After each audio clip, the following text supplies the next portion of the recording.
Hello বন্ধুরা, সকলে কেমন আছো? আশা করি সবাই খুব ভালো আছো। এসো আজকে রেসিপিটা শুরু করা যাক। আজকে আমি আবারও হাজির হয়ে গেছি সেরা বাঙালির সেরা রান্নাঘরে। আজকে আমি রান্না করে দেখাবো তোমাদেরকে খাসির মাংস। তো চলো, তার আগে বন্ধুরা ঝটপট উপকরণগুলো আগে দেখে নাও। এখানে আমি 500 গ্রাম খাসির মাংস ভালো করে ধুয়ে এখানে রেডি করে রেখেছি। আর নিয়েছি একটা তেজপাতা, একটা টমেটো কুচি করে রেখেছি, আর দুটো পেঁয়াজকে আমি দুভাগ করে রেখেছি। এক দুটোই কুচি করে কেটেছি, কিন্তু দুভাগ করে রেখেছি। আর একটা কাঁচা লঙ্কা কুচি করে কেটে রেখেছি। এখানে 2 চামচ টক দই নিয়েছি, পরিমাণ মতো লবণ নিয়েছি, হাফ চামচ নিয়েছি ধনে গুঁড়ো, 1 চামচ হলুদ গুঁড়ো, আর 1 চামচ লঙ্কার গুঁড়ো। আর এখানে নিয়েছি হাফ চামচ গরম মশলার গুঁড়ো। আর এখানে আছে হাফ চামচেরও কম একটু গোটা জিরে, দুটো লবঙ্গ, একটা এলাচ, হাফ চামচ রসুন বাটা, হাফ চামচ আদা বাটা, আর পরিমাণ মতো লবণ। আর নিয়েছি পরিমাণ মতো সর্ষের তেল। একটা কড়াই বসিয়ে দিয়েছি। ওই কড়াইয়ের মধ্যে আমি এখন 4 চামচ মতন সর্ষের তেল দিয়ে দিচ্ছি। তেলটা গরম হয়ে গেছে। এবার পেঁয়াজটা আমি দুভাগ করে রেখেছিলাম না, 1 ভাগ আমি পেঁয়াজ এর মধ্যে দিয়ে দিচ্ছি। এখন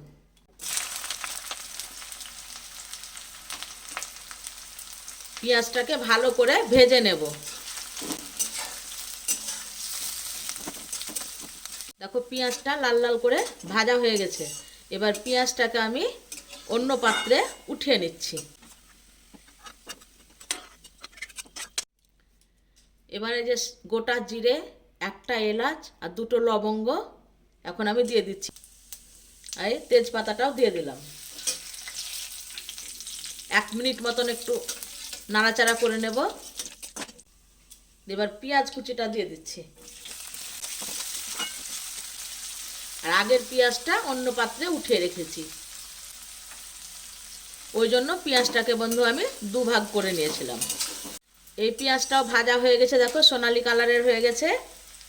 এর মধ্যে এবার আমি আদা বাটা আর রসুন বাটা দিয়ে দিচ্ছি, হাফ চামচ করে নিয়েছি।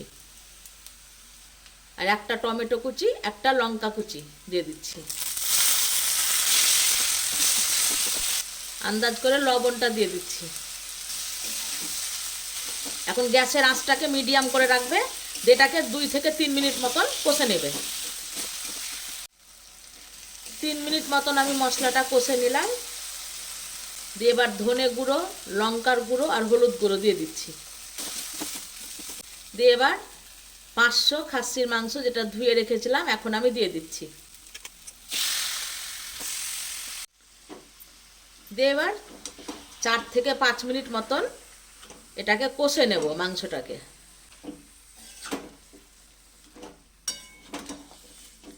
যদি তোমাদের মনে হয় কড়াই লেগে যাচ্ছে, তাহলে 1 ফোঁটা জল দিতে পারো। মনে হচ্ছে আর একটু হলুদ লাগবে, তার জন্য আমি অল্প করে আর একটু হলুদ দিয়ে দিচ্ছি।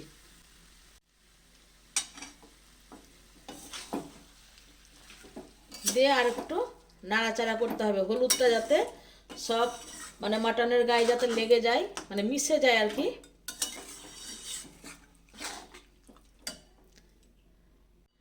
মাঝে মধ্যে নাড়তে হবে। 5 মিনিট মতন আমি কষে নেব। এখন আমি আরও 2 চামচ তেল দিয়ে দিচ্ছি, ভর্তি ভর্তি।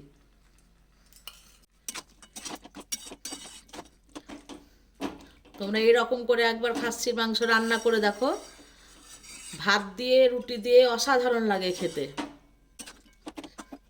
2 চামচ টক দই নিয়েছি। টক দইয়ের মধ্যে আমি জল দিচ্ছি হাফ কাপ মতন। দিয়ে হ্যান্ড বিটারের সাহায্যে আমি ভালো করে দইটাকে ফেটিয়ে নিচ্ছি।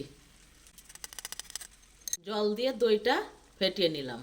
এদিকে আমি 7 থেকে 8 মিনিট মতন আমি মাংসটা কষে নিলাম।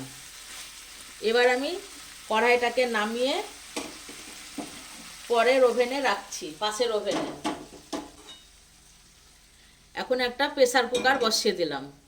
প্রেসার কুকারে অল্প একটু জল দিলাম, 2 চামচ মতন। জলটা ভালো করে কুকারের গায়ে বুলিয়ে নিলাম। এবার কড়াইয়ে যে মাংসটা আমি কষে রেখেছি, ওই মাংসগুলোকে আমি সমস্ত প্রেসারের মধ্যে দিয়ে দিচ্ছি।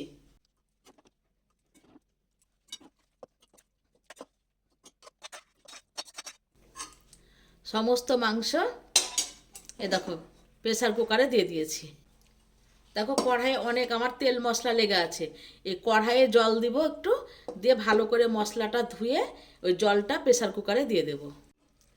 দেখো এবার কড়াই ধুয়ে এই জলটা দিয়ে দিচ্ছি। আর দইটা যেটা জল দিয়ে রেডি করে রেখেছিলাম এখন দিয়ে দিচ্ছি এর মধ্যে। এখন একবার নাড়তে হবে। যদি মনে করে একটু বেশি ঝোল খাবো তাহলে একটু বেশি পরিমাণে জলটা দেবে বন্ধুরা। আমি আর জল দিলাম না, অতটাই দিয়েছি। এবার প্রেসার কুকারের ঢাকনাটাকে বন্ধ করে দিচ্ছি। গ্যাসের আঁচটাকে সম্পূর্ণ বাড়িয়ে 3টে সিটি দেব, ঠিক আছে? তারপরে গ্যাসটাকে কমিয়ে 2টো সিটি দেব। তো ততক্ষণ সিটি পড়ুক, একটু পরে ফিরে আসছি। সিটি পড়ে গেছে, এবার আমি গ্যাসটাকে অফ করে দিয়েছি। দেখো আর একটুও কোনো প্রেসারের গ্যাস বেরোচ্ছে না। এবার আমি চলো ঢাকনাটা খুলে দেখে নিই।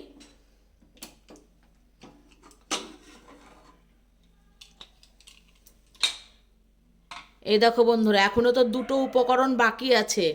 এতে একদম সেন্টে গোটা বাড়ি একদম আমার মেতে গেল বন্ধুরা। আর দেখো কি সুন্দর কালার হয়েছে। এবার আমি গরম মশলাটা দিয়ে দিচ্ছি। গরম মশলাটা দিলাম, দিয়ে আমি দেখো আবারও গ্যাসটাকে ধরিয়ে দিচ্ছি, দিয়ে এটা আবার আমি বসিয়ে দিচ্ছি। গ্যাসের আঁচটাকে এবার একটু মিডিয়াম করে রাখবে, ঠিক আছে? গরম মশলাটা একটু ভালো করে একটু নাড়তে হবে।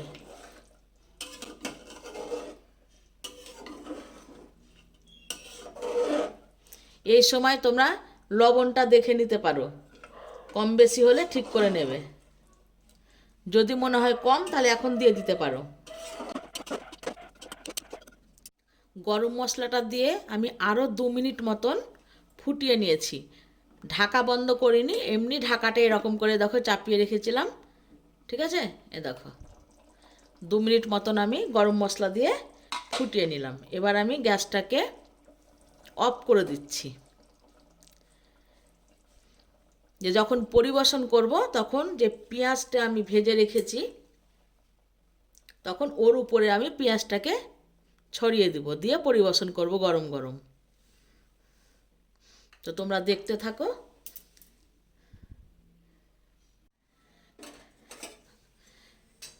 এবার প্রেসার কুকার থেকে আমি বাটিতে তুলে নিচ্ছি।